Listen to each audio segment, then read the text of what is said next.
Students, this is a video on compound epithelium.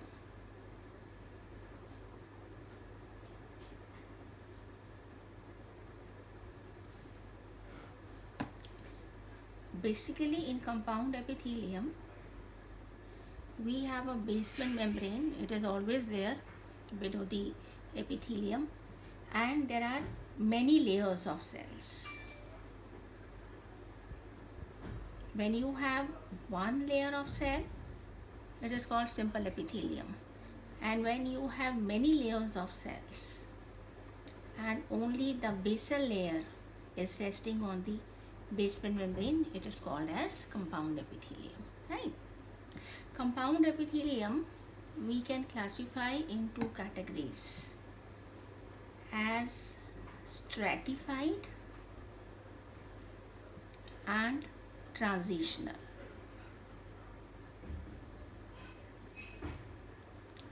In stratified, one thing which is common is that the basal layer, it is a compound, there will be many layers, but the basal layer is always either cuboidal where the height is equal to width, or the basal layer is low columnar where the height is more than the width, and the superficial layers, they vary. So in every stratified compound epithelium, either the basal layer is cuboidal or it is low columnar, and the superficial layers will vary, and depending upon the superficial layers we can classify stratified into different types, right? So stratified can be classified as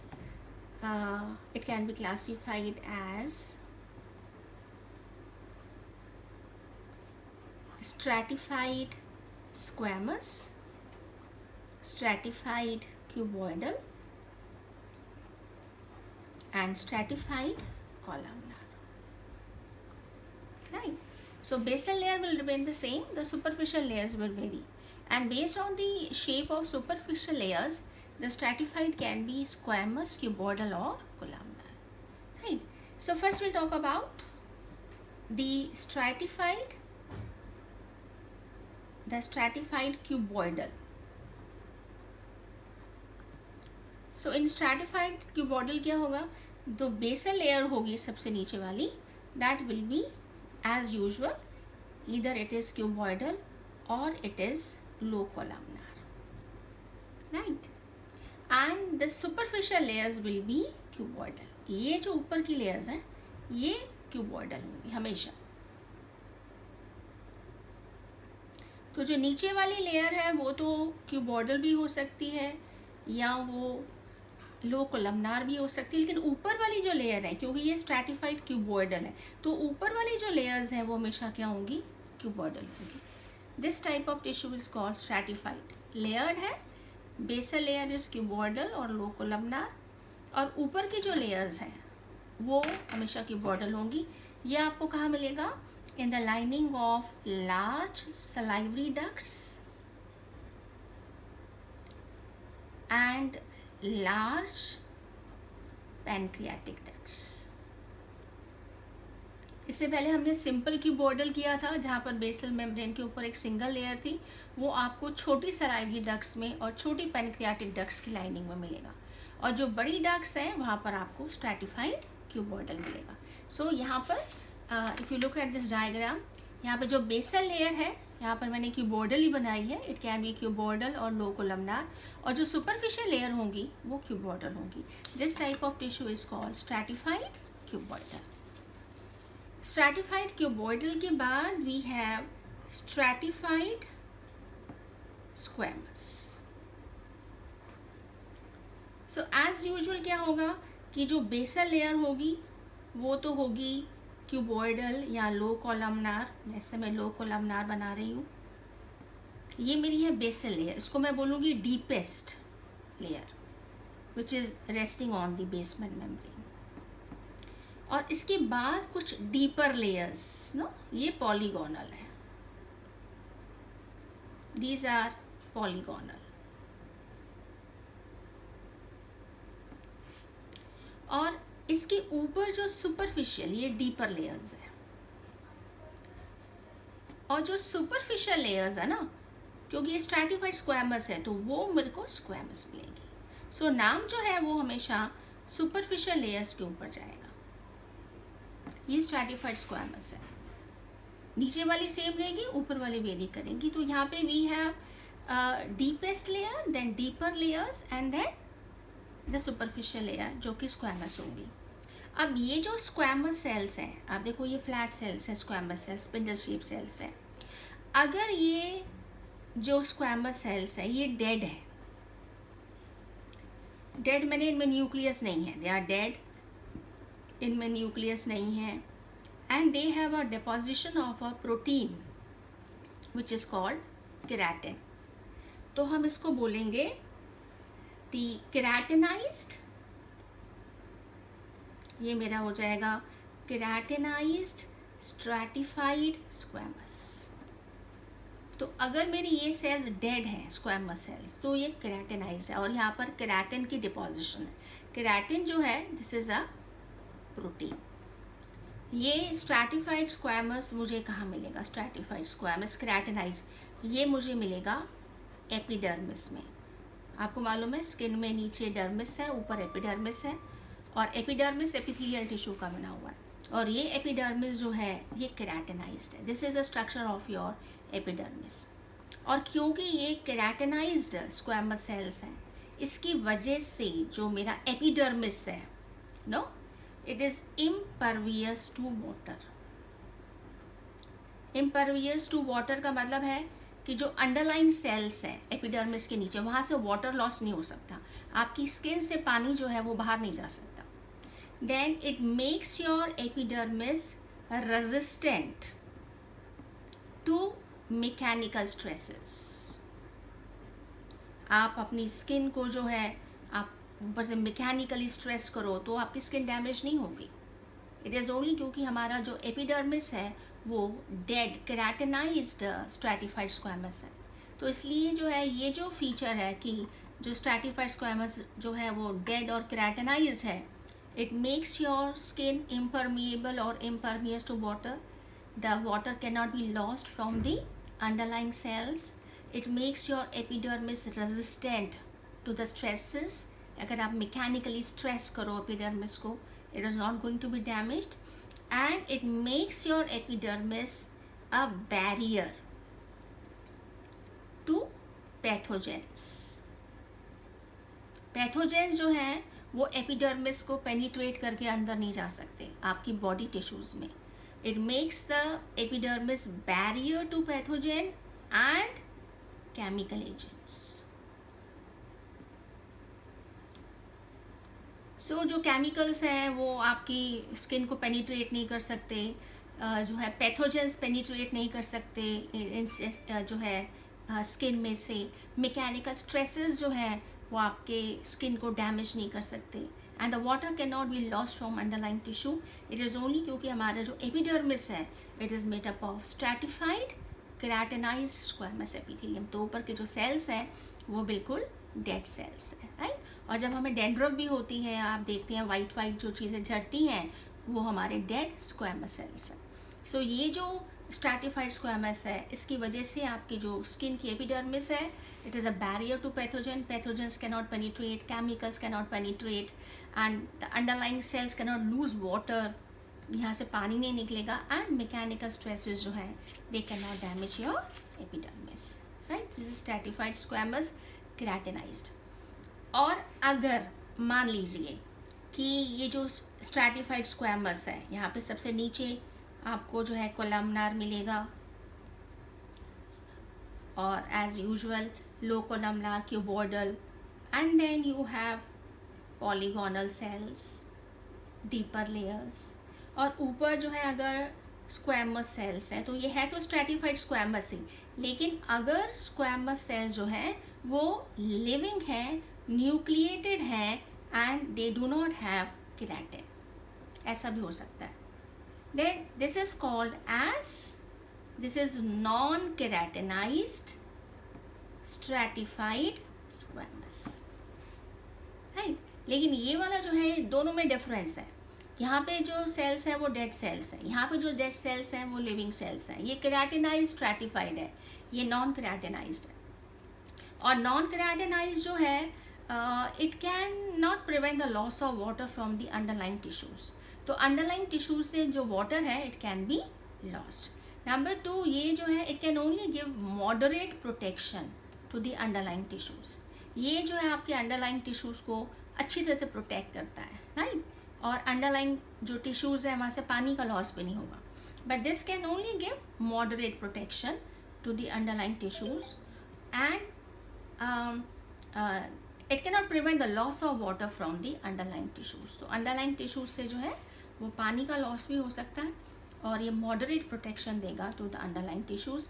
और ये आपको कहाँ मिलेगा? ये आपको मिलेगा in the lining of buccal cavity, ये आपको मिलेगा in the lining of pharynx, और ये आपको मिलेगा in the lining of the oesophagus. ये आपको आपके एलिमेंट्री कैनाल के पैसेज में मिलेगा. सो फैरिंक्स की जो लाइनिंग है, बक्कल कैविटी की लाइनिंग है और ईसोफेगस की लाइनिंग है, वो सारी नॉन केराटिनाइज्ड स्ट्रैटिफाइड स्क्वैमस है. And since the cells are living, they cannot prevent the loss of water from the underlying tissues and they only give moderate protection to the underlying tissues. और ये आपको skin के epidermis में मिलेगा. यहाँ के cells dead हैं, so they can give well protection to the underlying tissues. तो दो तरह के स्ट्रैटिफाइड स्क्वैमस हो जाते हैं, keratinised and non keratinised, right. तो आप देखिए, हमने अपना जो एलिमेंट्री कैनाल है वो पूरा कर लिया. हमारा जो बकल कैविटी है, बकल कैविटी में हो गया नॉन केराटिनाइज्ड, फैरिंक्स में नॉन केराटिनाइज्ड, फैरिंक्स के बाद आता है ईसोफेगस, नॉन केराटिनाइज्ड, फैरिंक्स के बाद स्टमक, स्टमक में हमें मालूम है सिंपल कोलमनार है. फिर स्मॉल इंटेस्टाइन में हमने किया ब्रश बॉर्डर्ड सिंपल कोलमनार है. उसके बाद लार्ज इंटेस्टाइन है, वहाँ पर कोलमनार है. तो आप देखो पूरा जो GIT पैसेज है, उसकी जो अंदर की जो लाइनिंग है, it is all epithelial tissue. तो ये पूरा एलिमेंट्री कैनाल इन अ वे हमने पूरा कर लिया कि वह अंदर की जो एपिथेलियल लाइनिंग है वो कौन सी है. सो अब आप अगर इसको देखिए तो ये स्ट्रैटिफाइड, केराटिनाइज्ड और नॉन केराटिनाइज्ड. नीचे के सेल्स क्यूबॉइडल या लो कोलमनार होंगे, बीच वाले सेल्स जो हैं वो पॉलीगोनल होंगे और ऊपर के सेल स्क्वैमस होंगे. अगर वो डेड केराटिनाइज्ड है, नॉन न्यूक्लिएटेड है, तो केराटिनाइज्ड हो जाएगा. और अगर वो लिविंग सेल्स हैं तो ये नॉन केराटिनाइज्ड होगा. ये आपको एपिडर्मिस में मिलेगा, ये आपको एलिमेंट्री कैनाल की बकल कैविटी, बकल कैविटी के बाद फैरिंक्स आता है और फैरिंक्स के बाद फूड पाइप में मिलेगा. ठीक है. उसके बाद स्ट्रैटिफाइड कोलमनार. सो स्ट्रैटिफाइड कोलमनार,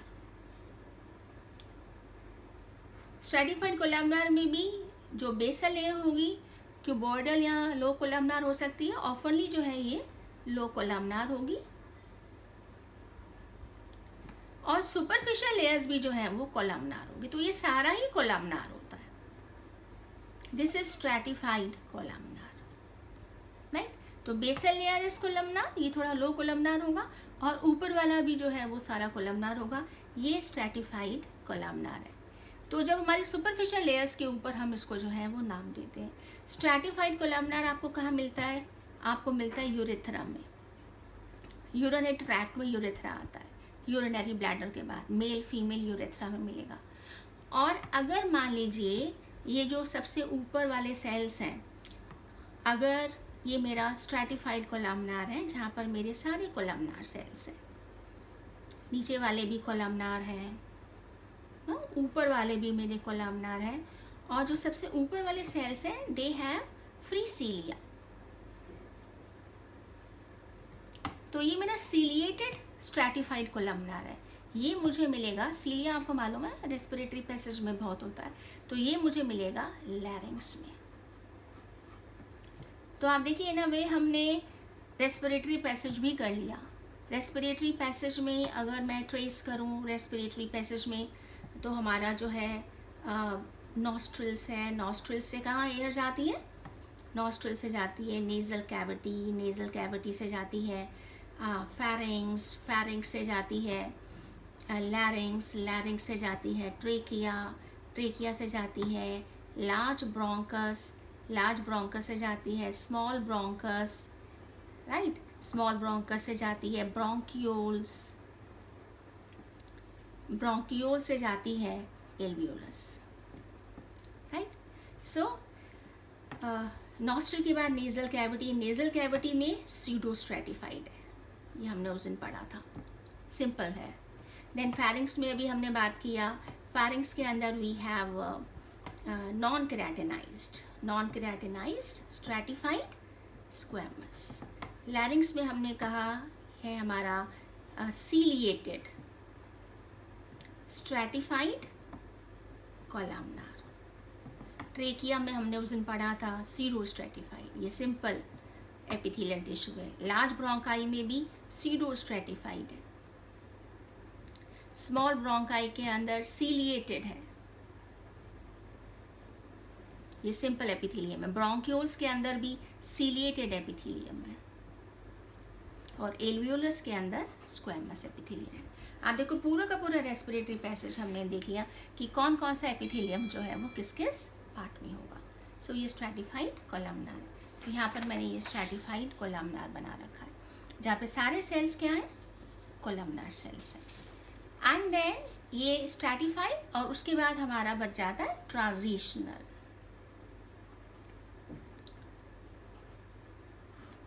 ट्रांजिशनल एपिथेलियम भी जो है वो कंपाउंड है, बहुत सारी सेल लेयर्स हैं, लेकिन स्ट्रेटिफाइड से जो नंबर ऑफ सेल लेयर्स है वो कम है, नंबर ऑफ सेल लेयर्स जो है इज लेस।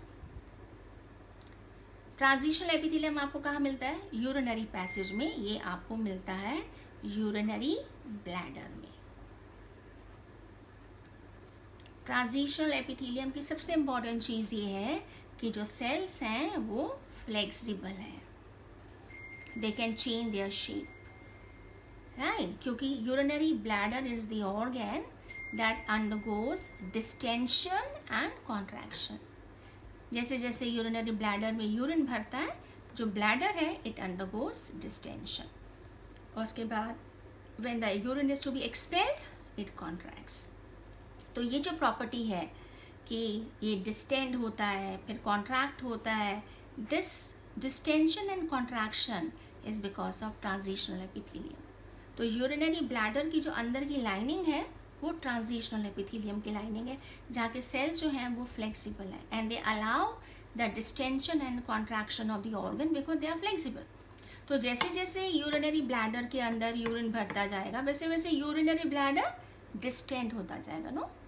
तो क्या होगा, जो ट्रांजिशनल एपिथेलियम के जो सेल्स है ना, दे अंडरगो स्ट्रेचनिंग एंड फ्लैटनिंग, वो स्ट्रेच होते जाएंगे, फ्लैट होते जाएंगे and they will slide past each other, और तो ब्लैडर जो है वो मेरा क्या होता जाएगा, डिस्टेंड होता जाएगा। और उसके बाद and this will allow the bladder to accommodate the urine. उसके बाद when the urine is to be expelled out तो वो ब्लैडर कॉन्ट्रैक्ट करेगा। तो द सेल्स जो है they acquire their normal shape and the number of cell layer also varies during the distension and contraction। तो जैसे जैसे ब्लैडर भरेगा the bladder undergoes distension। देखो ये डिस्टेंशन हो रही है, तो सेल्स जो है they undergo flattening and stretching and they slide past each other, number of cell layers जो है वो कम हो जाता है, और जब वो कॉन्ट्रैक्ट करता है तो जो सेल्स हैं they acquire their normal shape and the number of cell layer increases। so सबसे important है transitional epithelium जो है, it allows the distension and expansion and contraction of the bladder, and it allows the urinary bladder to accommodate urine। so urine जो है वो accommodate करता जाएगा, bladder expand करता जाएगा, और expansion में क्या होगा, the cells will undergo stretching and flattening, और जब contract करेगा तो क्या होगा, द सेल्स जो है they will acquire their normal shape. तो नंबर ऑफ सेल लेयर्स भी क्या होता है, जब वो डिस्टेंड करता है नंबर ऑफ सेल लेयर्स कम हो जाता है, बिकॉज सेल्स जो हैं पतले पतले लंबे हो जाते हैं और एक लेयर के बीच में दूसरी लेयर आ जाती है, this is called slide past. तो नंबर ऑफ सेल लेयर्स भी कम होगा और उसके बाद जब कॉन्ट्रैक्ट करेगा तो नंबर ऑफ सेल लेयर्स भी बढ़ेगा और सेल्स की शेप भी नॉर्मल हो जाएगी। सो ये ट्रांजिशनल एपिथेलियम देखिए, जब आपका ब्लैडर कॉन्ट्रैक्टेड है नो, उस समय ये नीचे आप देखो लो कोलमनार सेल्स हैं, उसके बाद there are 2-3 layers of these pear shaped cells, उसके बाद ऊपर एक सुपरफिशियल लेयर है ऑफ ओवल सेल्स। ये आपका ब्लैडर कॉन्ट्रैक्टेड है। अब जैसे जैसे जो है यूरिन जो है वो भरेगा और ब्लैडर डिस्टेंड होता जाएगा, तो ये जो सेल्स हैं they undergo stretching and flattening and they slide past. Slide past मैंने कि ये सेल्स जो हैं वो इतने पतले पतले हो जाते हैं और इनके बीच में जो है ये सेल आ जाते हैं, तो 2 लेयर जो है वो एक लेयर बन जाती है। They become they undergo so stretching and flattening. So ये आपका डिस्टेंडेड है व्हेन इट इज़ अकोमोडेटिंग, और ये है when it is contracting. So the number of cell layers and the shape of the cell layer changes. This is how the transitional epithelium जो है it allows the urinary bladder to accommodate the urine. So this is the compound epithelium. So compound epithelium में जो है the basic thing is stratified है। Stratified में जो है basal layer हमेशा क्यूबॉइडल होगी या लो कोलमनार होगी, सुपरफिशियल लेयर वेरी करेंगी। अगर सुपरफिशियल लेयर्स क्यूबॉइडल है तो क्यूबॉइडल होगा, कोलमनार है कोलमनार होगा। स्क्वैमस में डीपर लेयर्स भी होती हैं पॉलीगोनल, और उसके ऊपर देन यू हैव स्क्वैमस। अगर वो डेड है तो केराटिनाइज्ड होगा, अगर वो लिविंग है और केराटिन की डिपोजिशन नहीं है तो नॉन केराटिनाइज्ड होगा। ये ज़्यादा अच्छी प्रोटेक्शन दे सकता है टू द अंडरलाइंग टिश्यू और पानी के लॉस को रोकता है, और ये वाला जो है मॉडरेट प्रोटेक्शन दे सकता है to the underlying tissues, right, और जो है पानी के लॉस को भी प्रिवेंट नहीं कर सकता। तो ये हमें जो हमारा एपिडर्मिस है स्किन का, वो हमारा ये केराटिनाइज्ड स्ट्रैटिफाइड स्क्वैमस है। इसकी वजह से हमारी एपिडर्मिस से पानी बाहर नहीं निकल सकता, माइक्रोब्स अंदर नहीं जा सकते, केमिकल्स जो है पेनिट्रेट नहीं कर सकते, राइट। और ये आपको मिलेगा जीआईटी में, ये आपको मिलेगा फैरिंग्स में, बकल कैविटी की लाइनिंग में, फैरिंग्स की लाइनिंग में, ठीक है। तो वहाँ से there can be loss of water, और ईसोफेगस में मिलेगा। उसके बाद ट्रांजिशनल है, स्ट्रैटिफाइड की तरह है, बस इसमें सेल्स जो हैं वो फ्लेक्सिबल होते हैं and they are found in bladder and they allow the bladder to accommodate the urine. और ब्लैडर की कॉन्ट्रैक्शन और डिस्टेंशन के साथ साथ नंबर ऑफ सेल लेयर्स भी चेंज होता है और शेप जो है चेंज होगी। जैसे जैसे डिस्टेंड करेगा तो accommodate cells will undergo stretching and flattening, और जब कॉन्ट्रैक्ट करेगा तो the number of cell layers will increase and the cells will acquire their normal shape, right? So this is about the compound. I hope you would have understood. Thank you.